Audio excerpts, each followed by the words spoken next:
बच्चा आज इसके बारे में बताएंगे कि वैश्वीकरण एक्चुअली होता क्या है। ये अपने से बताएंगे या ये क्लासेस अभी 10th का है और इन चीज़ों के बारे में सभी को बताइए। वैश्वीकरण एक देश की अर्थव्यवस्था को दूसरे देश की अर्थव्यवस्था से जोड़ना ही वैश्वीकरण कहलाता है। अगर हमारे देश की अर्थव्यवस्था को वैश्वीकरण दूसरे देश की अर्थव्यवस्था से जोड़ता है, तो अगर हमारे देश अर्थव्यवस्था दूसरे देश की अर्थव्यवस्था से जोड़कर हमारे देश में आता है, तो हमारे देश की अर्थव्यवस्था ज़्यादातर विकसित होगी। और दूसरे देश के नया नया बनाने के चीज़ को अगर हमारे देश में लाया जाता है, तो हमारे देश अत्यधिक दामों में लाकर जो हमारे चीज़ देश में रखाया जाता है, वो हम बनाने की विधि अगर जान सकते हैं, तो हमारे देश उस चीज़ को कम दामों में हमारे देश में भी बेच सकती है, और इससे हमारे देश की अत्यधिक वैश्वीकरण को प्रॉफिट होगा। और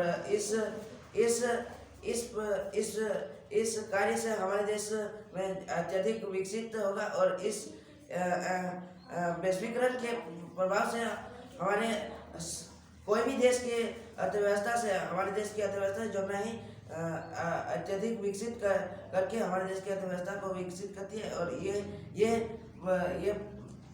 ये चलती समय को इस वैश्वीकरण में जोड़ना है वैश्वीकरण कहलाता है। और अगर वैश्वीकरण किसी भी देश से नहीं जुड़ा होगा, तो हमारा देश ज़्यादातर विकसित नहीं हो सकता।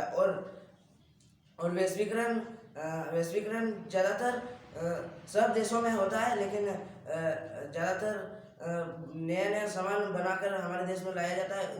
वे सब जानकर नया नया सामान को बेचने का प्रक्रिया को जान सकते हैं, और ये सभी क्रिया वैश्वीकरण कहलाता है।